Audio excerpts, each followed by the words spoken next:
My biggest enemy is sweating, basically. But you live in a great place to not do it. Yep. Today. Yes.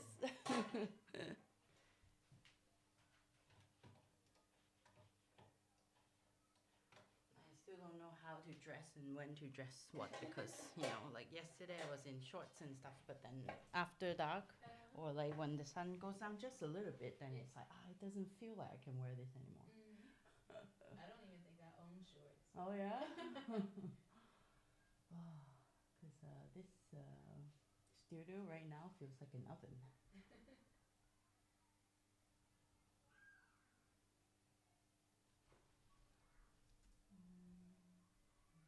Almost there.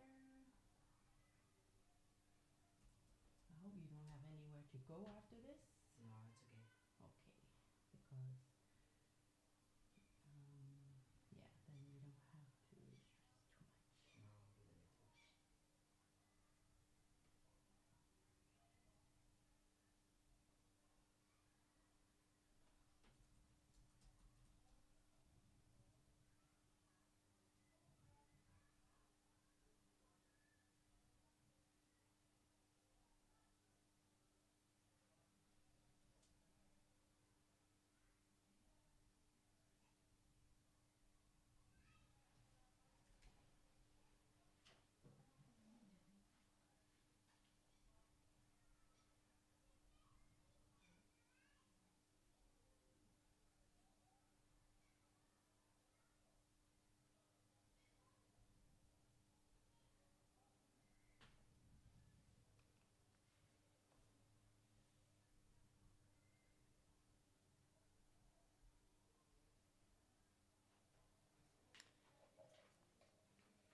Would you like to come sit with me here?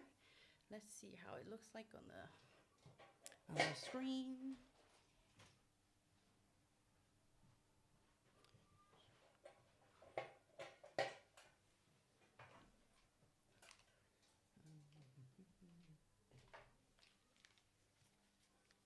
Hello. Can you check your mic? Just talk into here. Yeah, you can adjust Hello? however you like. Can you hear me? Yes, very good. Nice. I'm gonna put it a little bit up. Oh yeah, sure. Maybe like this. Mm-hmm. With this distance, it's okay? Mm-hmm. Super. Yeah, good. Yeah, also good spot, I guess. Because I'm thinking if I look at you, Yeah. I might go a little bit out of the Oh yeah, sure. mic. Yeah, you can. So maybe like this. Definitely. Yeah, like this. I can do like this. Yeah, I can also look at you, even though, like, I won't be able to see the screen that much.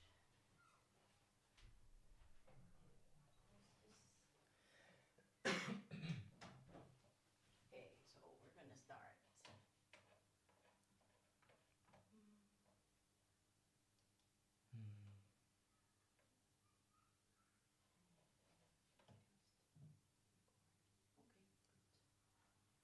Cool.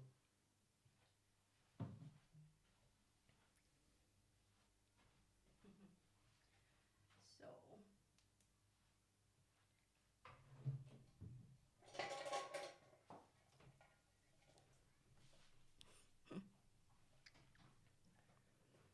We're gonna start, Nina. oops. No, it's fine. Thank you. Okay, let's start. Hello, everybody. And I'm going to introduce this new podcast or talk show series. Welcome to Drastic Social. I am Bertha Chen, founder of Drastic Social. The intention of producing this show is to gather my community's wisdom, knowledge, and life experiences to figure out what it means to live amongst us in our society and how do we support each other. Today, in our first conversations, we have Daniel Mariblanca. Thank you for joining us. Thank you very Yeah. much for this invitation. So, Daniel, you are an artist, you're a professional dancer, and you're also the founder of 71 Bodies Dance Company. Is that correct? That's correct. And according to what I learned about your dance company and the production, you have won a few awards in Norway among three dances. 71 Bodies, One Dance. My time with you is precious. Is that correct? And also in first person, The dance. right? Yes. Can you tell us a little bit first about the work you have been doing? Mhm. Yeah, and then we can also ask you more about your personal preferences on joy, experiences in life, and so on. Mhm. So yeah, I started dancing when I was 17. Mm-hmm. So now I'm 40. So I have been dancing more than half of my life now. I started dancing in Barcelona, where I was born. And then in 2009, I started my career internationally. So I have been dancing in different countries in the center of Europe. And then in 2016, I came to Norway to work with Carte Blanche, that I'm still currently working as a dancer. Mm. When I came here in 2016, I start my gender transition. Mm. So in that moment, I had the strong urgency to create a work that reflects that journey. So 71 Bodies began there. The first work, as you say, was 71 Bodies, One Dance. Mm. And then now in 2021, in December, we premiere our third work, Normal. In first person was the second project, and this was premiered in the middle of the pandemic. And recently we received the award from Eda's prison, and this was kind of an honor because it was the very first time that dance was inside of this very prestigious prizes award. And now we are about to begin our fourth work, and I can talk a little bit more later if you Mm-hmm. like. I like to know a lot about your work because, so since I just moved here in Norway, most of the material or information it's in Norwegian. So it's not like there's a lot of information I can find unless I translate everything. But I understand your work has a lot of relations with how you transition gender and how you have kind of create a path for you to understand your position maybe in dance or in art as a person. Do you feel like you can kind of use your art to express your transition in a way? Do you think that is something you want to do or?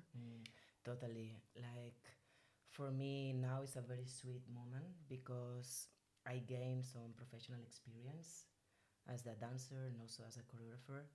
And when I began my gender transition, I could put these two important things. So my knowledge as an artist, and also my urgency as a person. And then these two very important parts of my persona merge together. And in a way, like the art that I produce with 71 Bodies is all related with humans, stories, qualities. And in a way, my interest is pretty much to have an experience, to have a process, and to have this process personally, and find the way throughout multidisciplinary artwork to find a way to express it and share it with finally the audience. And this is my way to, this is what makes sense to my life, and also I feel is a really good way to fight, to transform, to to communicate important things throughout this universal throughout this universal tool or art that is dance. So when you said that when you moved here, that's when you started your transition. And that's when you also started created this company to put them together, like align your truth, basically, right? And was it like a long time of struggling when before you decided to make the move to make that decision? And did it take you many, like a long time for you to actually put it in ground on the ground to say, okay, this is the moment I'm going to start doing this? And of course, maybe your performing career has a lot to do with how you can create things.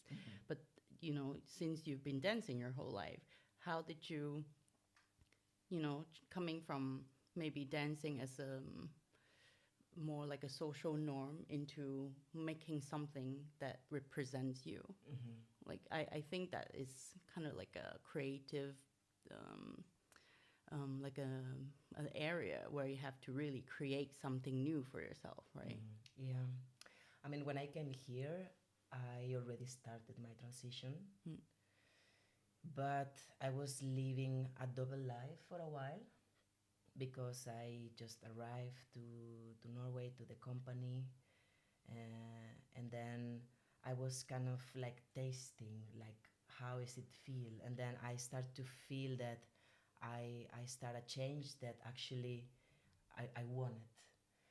So then when it was time to extend the contract with Carte Blanche, because I had the 1 year contract, when it was time to extend it, and it was this moment before that I say, okay, this is happening and this has to change, because at that moment I felt really secure.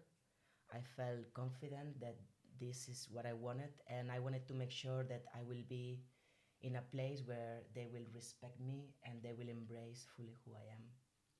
So this is what I did. I talked with my artistic director, with my rehearsal director as well, and they were completely fine. I got extended, my contract got extended, and then, yeah, I mean, for me it was in a way like easy to come out, but in a way like I was really sure about what I wanted, but was hard because I realized that I had to explain it to everybody and I didn't anticipate that.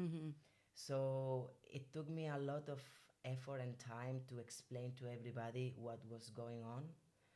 And in some moments, I didn't have answers for the questions they asked me, because I just had this vital necessity to change, but I didn't have at that moment a good explanation, a rational explanation, a conceptual explanation about what is gender and what is transgender and what is cisgender and what is the difference between gender identity, gender expression, sexual orientation. So it took me a while to really find my language verbally, and because my language artistically was already there. Maybe I come out so late because for me dance is everything. It's my life, and in some moments when I had those thoughts, I didn't want to compromise my career. I didn't want to go to auditions and be rejected. I didn't want to spend time in hospitals or in offices. I just wanted to dance and learn how to dance. So when I arrived to a level that I felt like, okay, now I am professional. Now I can apply anywhere. I feel confident that I can go anywhere with my level. And then in that moment is when I lose the fear to be rejected. And yeah, and this actually has been one of the most positive things in my career, because before, for me, my goal was to dance, to learn how to dance. But now dance is not my goal anymore. Dance is a tool that helped me to connect with people that also have the need to express themselves, and to continue this exploration, but throughout different language, which is not a theoretical understanding, but more like embodiment. And to, throughout this embodiment, discover the nuances and the complexities, and also the joy, the beautiful change that can mean to uh, yeah, live the way you feel. And also your community, right? People who can be inspired by the your work or career life that gave you the truth. Also, it's like I think it's like a mix of how you um, became who you are today, where you like your whole path of coming to this point in your life, learning to stand up for yourself, right, and to be brave, right, to be yourself and not having to apologize for who you are, Yeah. right, and use that truth to create something wonderful for your community. um, so in these last few productions that you have made, what are the I would assume because I don't get to watch them. They're always sold out. That yeah, all the time. They're mostly in Oslo and they're always sold out. So I don't get to really watch them in person. But what are the difference between these productions and how did it come about to where you are right now? Mm-hmm. I mean, the first work, 71 Bodies, One Dance, I knew that I needed to go throughout this alone. I needed time for myself to. I spent 2 years to create this work, and I was every day in the studio just listening inside. This was one side of the process, but the other side was kind of like the necessity to surround myself with people that goes throughout similar experiences. This is why I based the work in 71 transgender people, because I wanted to inspire it and learn, continuous learning from people that maybe transitioned before than me, and they could give me like good advices and good inspiration. So then I also found two artists, Ursula Kaufmann, which is the filmmaker, and Marcy Job, that unfortunately she passes away in February. So she was a photographer, artist, and I was proposing to them to join in this pre-production or research. So then we were traveling for a year and a half through different cities in Europe and meeting transgender people, doing interviews, photo shootings, and then asking them to write a letter for the picture. So I was like, wow, this is overwhelming. Like, for me, it was super inspirational. And then this was my foot for the solo performance. And then after these 2 years, we premiere. The piece is still on tour. We perform more than 25 times in 15 different cities. So then when I finished this, I was like, wow, like with all the years that I have been performing, I never share a stage with another transgender person. So then I decide to do it myself. So then this is how In First Person was born, because I had this strong wish to bring some of those stories that I met alive on the stage with me, and also because this didn't happen in my entire life. So then In First Person had three different parts, but In First Person, the dance, which is the performance on the stage, we ended up being 11 transgender people and gender non-conforming people. This was a brutal experience. It was brutal and beautiful because for me, in a way, like I was, yeah, a choreographer, because I composed the thing and I put the elements together.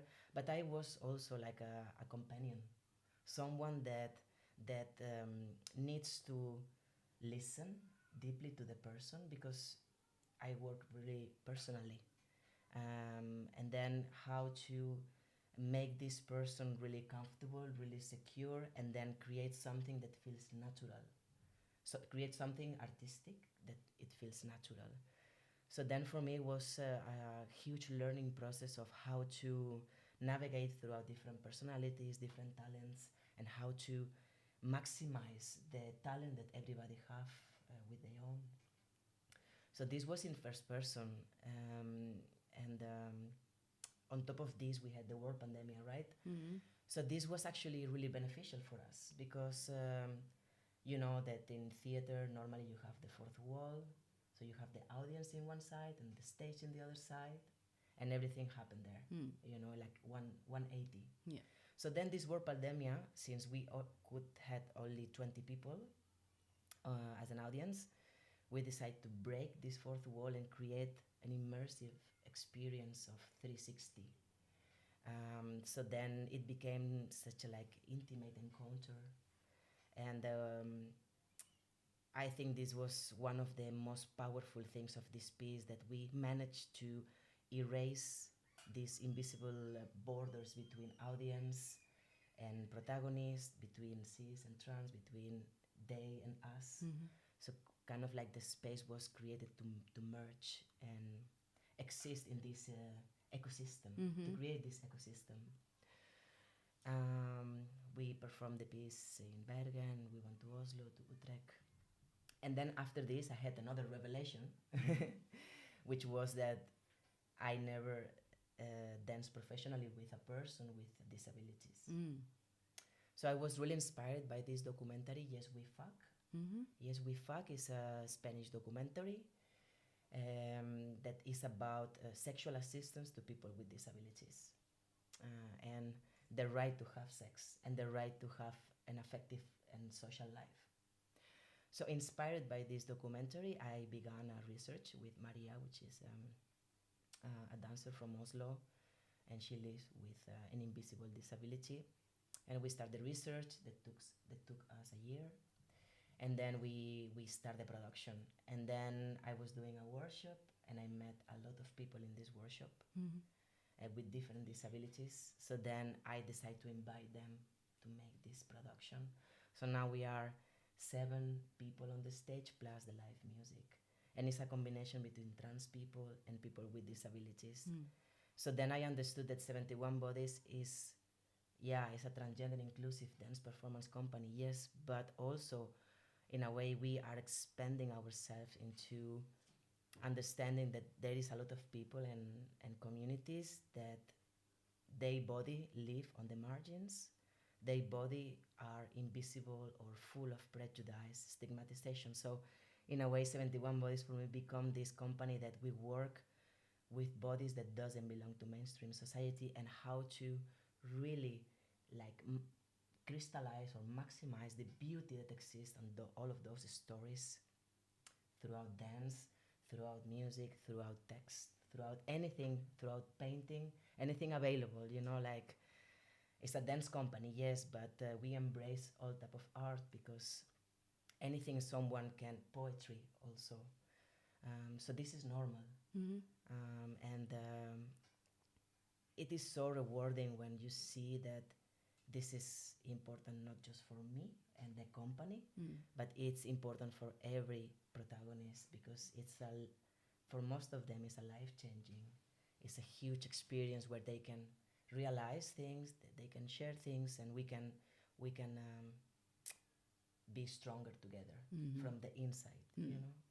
To have a supportive community with everyone being visible in your space, right? To create that space for marginalized bodies, for marginalized people to be at the front, right? Yeah, to feel majority in the room, Yeah. and to also feel that we don't have to talk about even those topics, because they are already so naturalized on the space that we can actually focus in more things that one part of our identity. And this is, I think, that big part of the methodology, that we don't have to go to, we go throughout the trauma as well, of course, but we go there to move forward, to transform it, to heal, and I think this is very empowering for everybody, and very relaxing also, and in the end also we became family, you know, like the people with normal, we say that we are we are extended family. So it's friendship, it's like connection, you know, and in the end I think art is also about connection. So from what I have heard today, So when you first started your own company, you first started your own production of dance, it was a need or a necessity to create a place for yourself, to express your path of your transition and also your life.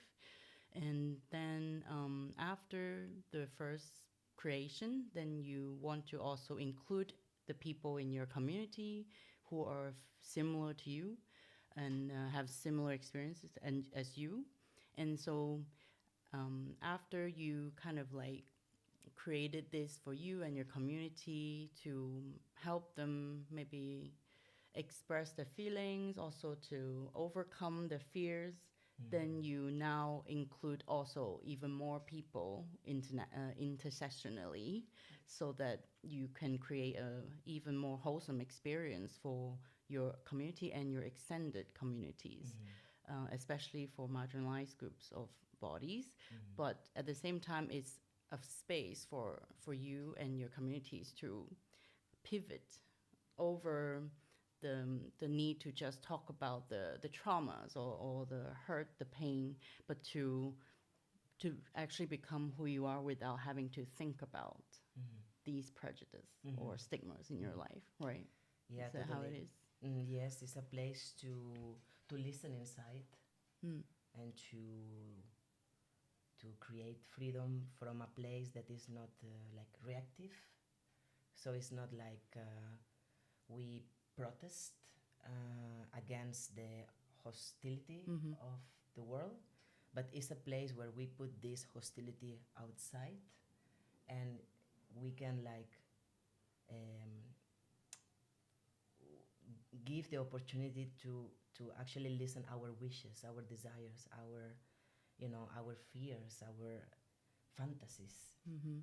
So it's much more like reflective than reactive in a way. It's now coming to a point where you can be more doing more things therapeutically for yourself, right? Yeah, yeah. I mean, for me, some people has resistance to say that art is therapeutic, but for me, art is the best therapy in the world. Like, there's no pill, there's no psychologist, there's no nothing that give me more peace and meaning to my life than dance. Really, like, this is how. Yeah, this is how. You can express every cell of your body. Yeah. Could I say that? Yeah. And but so how did you first get to know that you love the dance as an art form as the most? Now we can talk about the joy we want in our life, right? Yeah, yeah. I mean, I always dance when I was a kid. I was running from school to my room and put music super loud. So the neighbors, they hate me, but I didn't care. I was putting music so loud and dancing, dancing, dancing until I get tired. And then I used to love, I still love her, Madonna. But at this moment, I was really fan of Madonna, and I was watching her choreographies, and I always wanted to dance with her. I didn't want it to be her, but I wanted to dance with her. And then, yeah, when I was 17, I was going to some sessions with my psychologist. And then I say to her, because I was a little bit lost in life. And I say, I want to dance. And she says, okay, go to the school. And I was like, of course. And then I went to the school, a school in my neighborhood. And then from there until here. So far. you, from that moment, you know this is what I want to do, and this gives me absolute joy. Yes. I have no question of what is gonna like where it's going, but I know this is what I want. Right? Yes, and when I start to dance, I start dancing because I love dancing. I never expect that this will be my lifestyle or my way to. I didn't think about money. I didn't think about this will sustain myself. I just follow my instinct, and I was lucky enough that my mom support me fully. So when I said to her, Mom, I want to drop the studies and I want to actually study dance, she says, okay. So she paid the bills for some time, for a few years, and then I got accepted to the public school in Barcelona.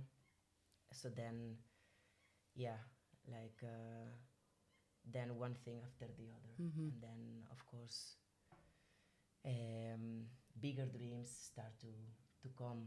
But yeah, the first one was like I want to dance, and this is what I want to do for the rest of my life.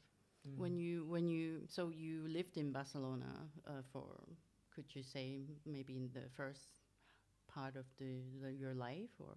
Uh, 3/4 Mm-hmm. because now I'm 40 and I was living in Barcelona until I was 29. Oh, okay. That's Yeah. a very important years in your life. Yes. Knowing who you are, trying to, right, create yourself and everything. Mm. What was the culture like for you as a dancer there? Were you? In Barcelona? Mm-hmm. I was in Barcelona was pretty much like my student life. Mm-hmm. So I was 3 years, no, 5 years preparing myself for the Institute of the Theater, 2 years in the Institute of the Theater, and then I was dancing professionally for 3, 4 years in Mm. Barcelona.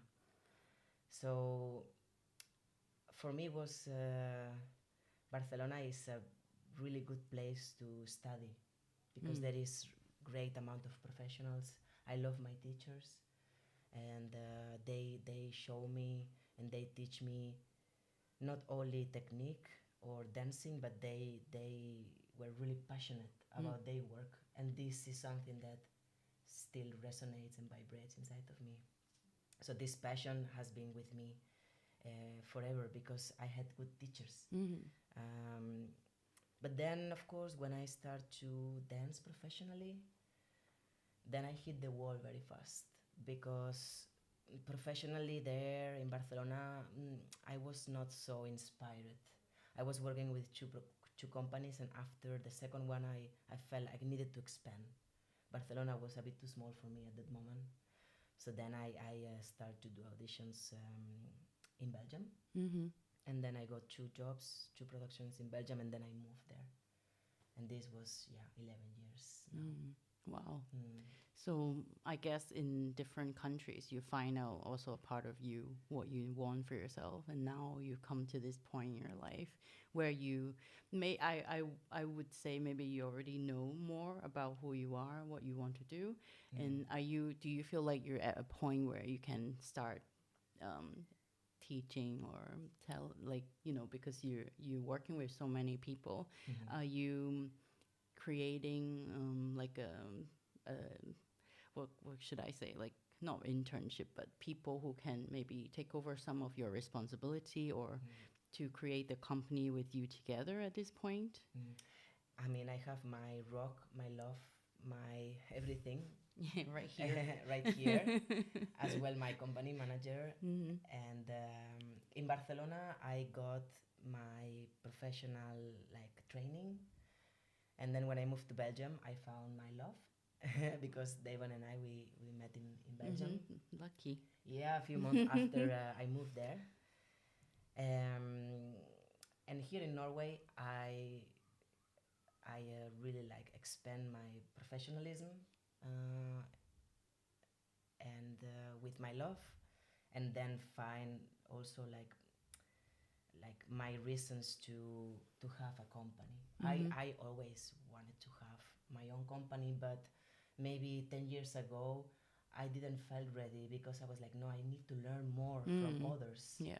and I need to absorb, learn more styles and so on. But now I feel like, okay, now I feel quite ready actually to, yeah, to invest all myself, all my capacity, my expertise into 71 bodies. Yeah. And in every production there is new challenges because now in the 1st of July we're gonna start a new production, a true story. Okay. And we're gonna work, the age of this production is gonna be between 8 and 84 years old. Wow. So it's gonna be like transgender kids, transgender youth, Mhm. transgender parenthood, That's and amazing. yeah, and family relationships. Mm. So it's gonna be a whole new world to learn more.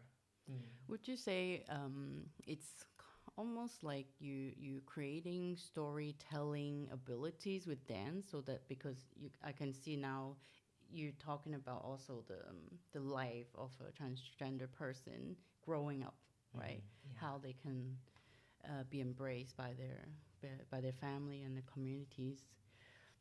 This is a very new creative process, then, right? Totally. Mm. I mean, I never work with kids. Mm-hmm. It's gonna be my first time working with minors. Yeah. So I work in my productions. I work crazy. I forget to eat, and sometimes I sleep really really little because I am full. My brain is full time there. But of course, now with kids, I will have to like also adjust their rhythm and and then really like to how to. It's a different way of communicating also, but I think it's gonna be super beautiful because those kids are so ready to, and the kids and also the moms that are coming with them.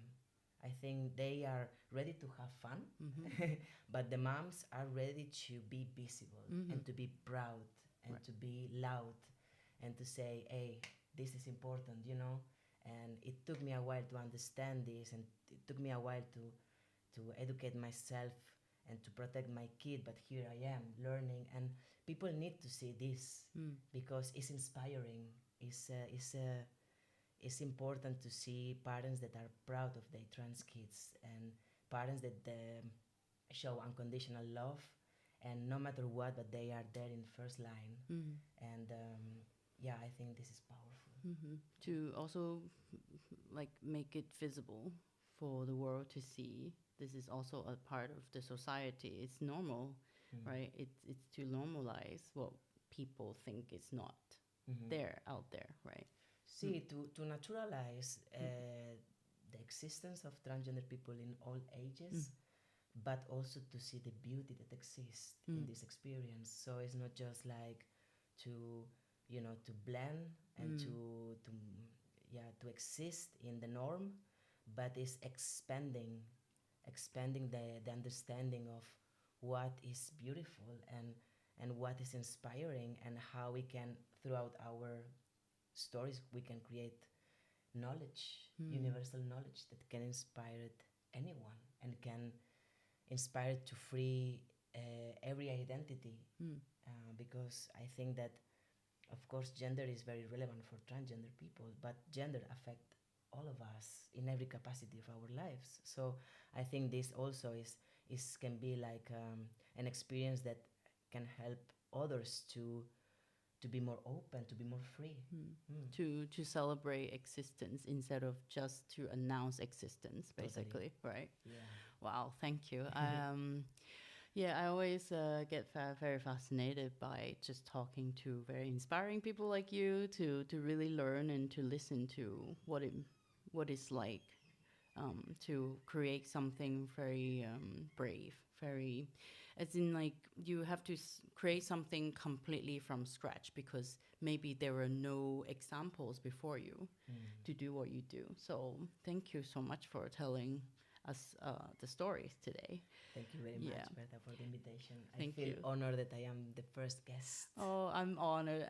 I'm more honored because I think this is how I see what my community is that I need to, of course, base our community on people who needs the most visibilities, And so I also want to showcase everybody in our communities that, everyone brings in the specific, unique knowledge that they have. And I think to have this as the base of knowledge is very important, right?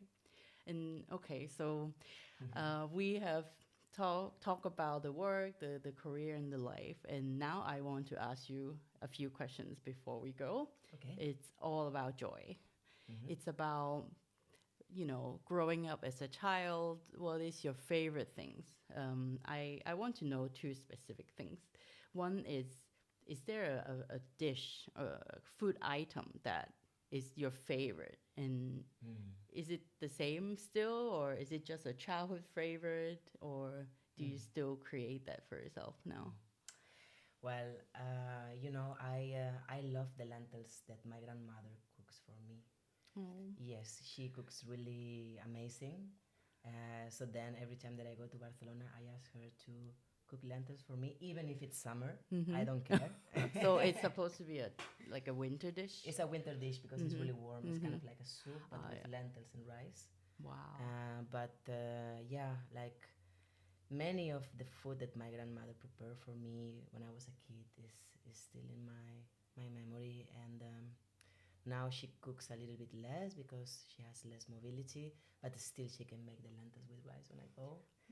And of course, my partner Davon, Mm-hmm. she also cooks really really good, Nice. and we enjoy the cream crabs with extra butter. The clean. Cream crabs What is it? is this long legs from is seafood. Uh huh. What kind of crab? Is it like a Norwegian crab or? Yes, yeah, the big they are lobsters, Oh. and they have these long legs. And we she prepared like a sauce with Mm-hmm. butter, salty butter Okay. with garlic, and then yeah, so it's this is one of her favorite Mm-hmm. dishes, but I really enjoy it.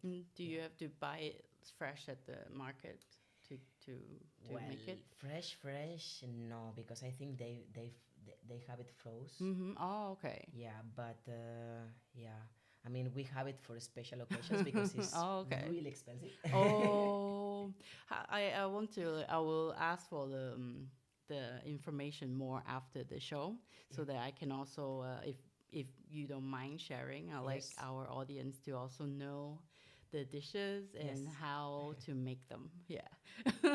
I will ask my grandmother for the recipe Mm. of the lentils, Mm-hmm. and Davon can write it down the ones from the Those. king crabs. Mm-hmm. Yeah. Oh, that would be amazing.